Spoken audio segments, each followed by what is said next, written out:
ओम नमस्ते जी। आज हम ईशावास्य उपनिषद का स्वाध्याय कर रहे हैं। कुल मिलाकर के 11 उपनिषद हैं जो प्रामाणिक माने जाते हैं। उन प्रामाणिक उपनिषदों में ईशावास्य उपनिषद प्रथम उपनिषद है और जो परम प्रामाणिक कहा जा सकता है। परम प्रामाणिक का अर्थ है यह यजुर्वेद का 40वां अध्याय ही है। इसमें कुछ ज्यादा अंतर नहीं किया गया। जो यजुर्वेद के 40वें अध्याय में मंत्र हैं वे सब ज्यों के त्यों एक दो मंत्रों को छोड़ करके वैसे के वैसे ही इस उपनिषद में प्रतिपादित किए गए हैं, इस उपनिषद में दिए गए हैं।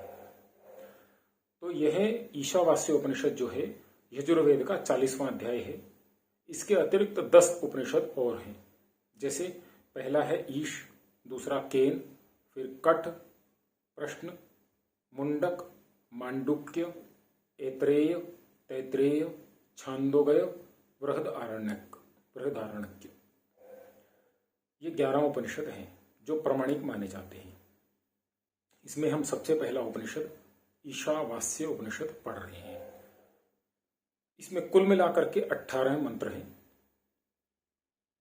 ये जो उपनिषद है ये जीवन को किस प्रकार जीना इसकी शिक्षा देता है।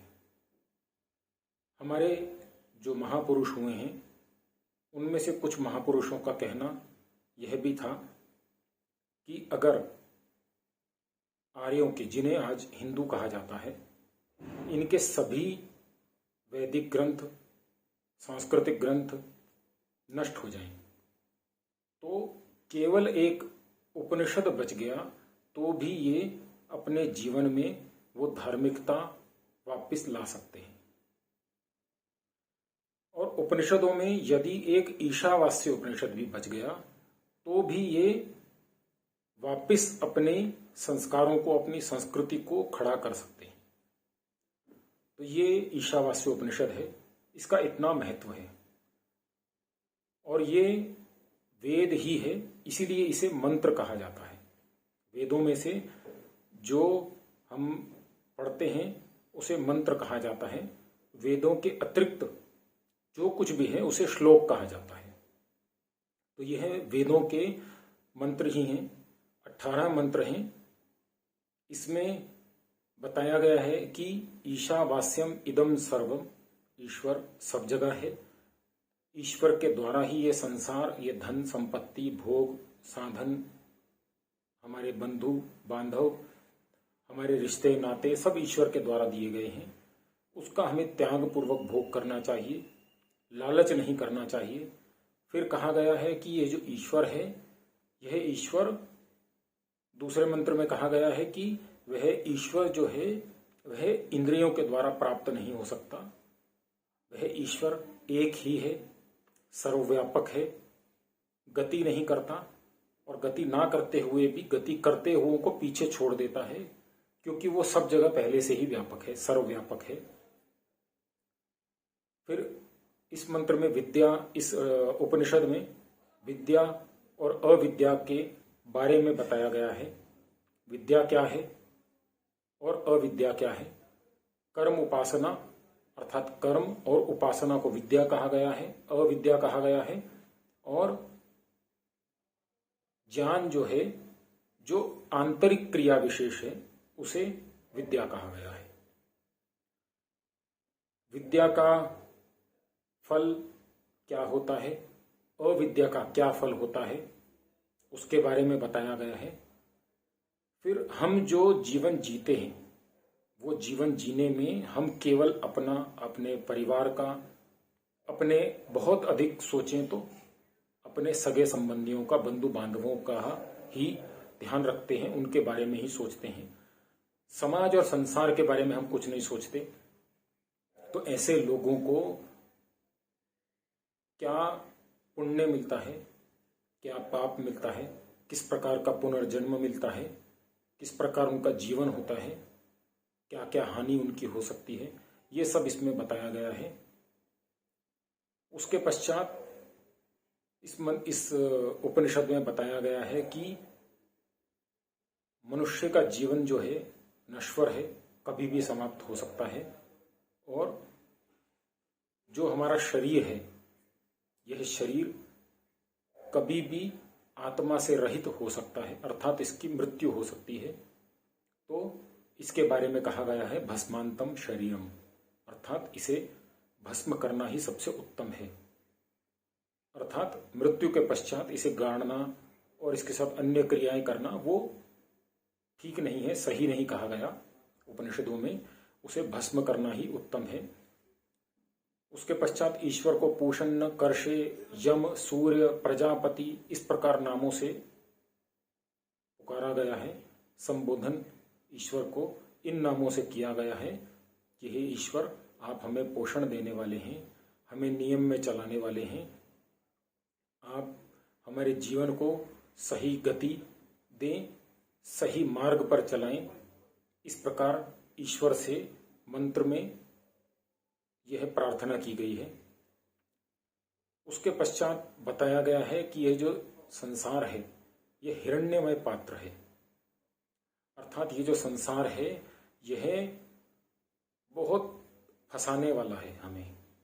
हम कहीं ना कहीं तो कभी ना कभी अवश्य फंस ही जाएंगे, वैसे फंस ही जाते हैं, फंसे हुए ही हैं।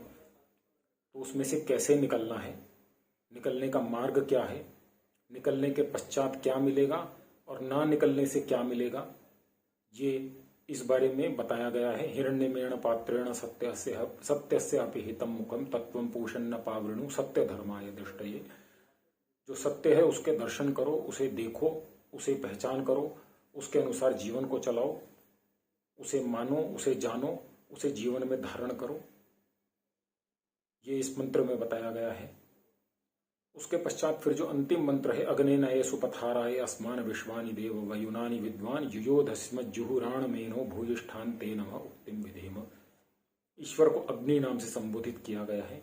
अग्नि हमेशा ऊपर की ओर ही गति करती है, प्रकाश देती है, ज्ञान देती है, जीवन देती है, हमारे पापों को नष्ट करती है। तो ईश्वर को अग्नि नाम से संबोधित किया गया है कि हे ईश्वर, आप अग्नि स्वरूप हैं, आप सदा हमें ज्ञान देने वाले हैं, बुद्धि देने वाले हैं, बल देने वाले हैं, विद्या देने वाले हैं, जीवन देने वाले हैं, हमारे दुखों को हरने वाले हैं। इस प्रकार ईश्वर को संबोधित किया गया है। हे ईश्वर, आप हमें सुमार्ग की ओर लेके चलिए, क्योंकि हमारे कैसे कर्म हैं वो आप भली भांति जानते हैं, आप अच्छे प्रकार जानते हैं हमारे मन में क्या चल रहा है, हमारी वाणी में क्या है और हमारे कर्मों में क्या है, कितने विपरीत कर्म हम करते हैं, सोचते क्या हैं और करते क्या हैं। हे ईश्वर, इस प्रकार के कुटिलता युक्त कर्मों से हमें बचाइए, हमें इनसे दूर कीजिए, क्योंकि यदि इस प्रकार के कुटिलता युक्त कर्म हम करेंगे तो हे ईश्वर, आप क्योंकि न्यायकारी हैं, तो आपकी न्याय व्यवस्था से हमें अगले जन्म बहुत ही निकृष्ट योनियों के प्राप्त होंगे। हम अपने अगले आने वाले जन्मों में कभी उन्नति नहीं कर पाएंगे। हे ईश्वर, हम नीचे ही गिरते रहेंगे, निकृष्ट योनियों में ही जीवन पाते रहेंगे। तो हे ईश्वर, हमें इन कुटिलता युक्त कर्मों से बचाइए, ऐसी हम पर कृपा कीजिए। ये 18 मंत्रों का इस प्रकार सार है। ये हम उपनिषद में जो 18 मंत्र हैं वो देखेंगे, उन्हें समझने का प्रयास करेंगे और हम यह प्रयास भी करेंगे कि उसे अपने जीवन में कहाँ तक धारण कर सकते हैं। ये 18 मंत्र ही हैं, केवल बहुत अधिक मंत्र नहीं हैं। संभव हो तो इन्हें हम याद करें, अपने बच्चों को, छोटे बच्चियों को, बालकों को याद करवाएं। ये जीवन में बहुत अधिक महत्व के मंत्र हैं।